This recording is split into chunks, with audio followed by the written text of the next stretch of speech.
రాష్ట్రంలో కొత్త ప్రభుత్వం ఏర్పడి 100 రోజులైంది. ఈ 100 రోజులు అయి ప్రభుత్వ పరిపాలన ప్రారంభం కాగానే పెద్ద ఉపద్రవం వచ్చింది. కృష్ణానదికి గొప్ప వరదలు రావడం, ఆ వరదల్లో ఎన్నో వేల కుటుంబాలు నిర్వాసితులు కావడం, ప్రజలు అన్నవస్త్రాలకి అలమటించడం లాంటివి కూడా సంభవించాయి. అటువంటి విపత్కర సమయంలో రాష్ట్ర ముఖ్యమంత్రి గౌరవనీయులు శ్రీ నారా చంద్రబాబు నాయుడు గారు జేసీబీ ఎక్కి పడవలో ప్రయాణం చేస్తూ బురద నీటిలో నడుస్తూ ప్రజలందరికీ కూడా ధైర్యాన్ని కల్పించి నేనున్నాను, బెంగ పెట్టుకోవద్దు అని చెప్పి వాళ్లలో ఒక స్థైర్యాన్ని నెలకొల్పారు. అలాగే మంత్రులు, అధికారులు, అనధికారులు అందరూ కూడా ఆ కష్టంలో ఉన్న ప్రజలందరినీ ఆదుకోవాలి అని గొప్ప ఆర్తిని చూపించారు. ఈ సందర్భంగా ప్రత్యేకించి ప్రస్తావించవలసిన వారు పారిశుధ్య సిబ్బంది. అనేక పురపాలక సంఘాలలో పనిచేస్తున్న వారందరూ కూడా విజయవాడ పట్టణానికి చేరుకుని అక్కడ అంటువ్యాధులు ప్రబలకుండా ఉండడం కోసం బ్లీచింగ్ చల్లడం లాంటి కార్యక్రమాలు నిర్వహించడంతో పాటుగా మంచినీటి సౌకర్యం ఏర్పాటు చేయడం, నిత్యావసర వస్తువులు అందచేయడం, ఇవన్నీ కూడా యుద్ధ ప్రాతిపదికన చేశారు.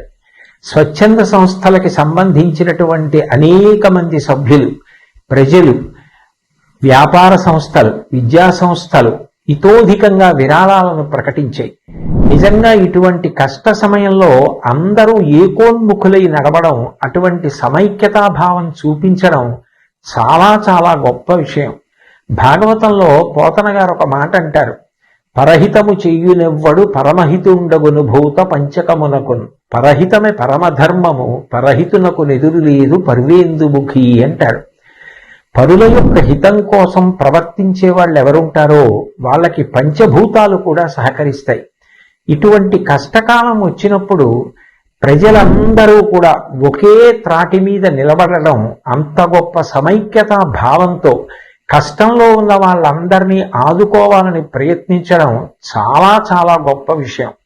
రవీంద్రనాథ్ ఠాగూర్ చెప్పినట్టు, where the mind is without fear and the head is held high, where the world has not been broken up into fragments by narrow domestic walls అని స్త్రీ, పురుష, పండిత, పామర, కుల, మత, వర్ణ, వర్గ, ధనిక, పేద విచక్షణ లేకుండా అందరూ ఒక్కటిగా నిలబడి ఆ ఆపదను ఎదుర్కొన్నటువంటి విషయం నిజంగా ఎంతో స్ఫూర్తిదాయకం. రాబోయే కాలంలో కూడా సుపరిపాలన ప్రభుత్వం అందించడానికి, ప్రజలందరూ సమైక్యంగా ఉండి ప్రగతి బాటలో నడవడానికి కావలసినటువంటి మంచి బుద్ధి వైభవాన్ని పొందడానికి భగవంతుడు తన ఆశీర్వచనాన్ని అందించాలని, ఈ రాష్ట్రం బాగా వృద్ధిలోకి రావడానికి అది కారణం కావాలని నేను భగవంతుణ్ణి ప్రార్థన చేస్తూ, నిజంగా ఈ కష్టకాలంలో అంత గొప్పగా నిలబడిన అందరికీ నా హృదయపూర్వక నమస్కారాలు తెలియచేస్తూ సెలవు తీసుకుంటున్నాను. స్వస్తి.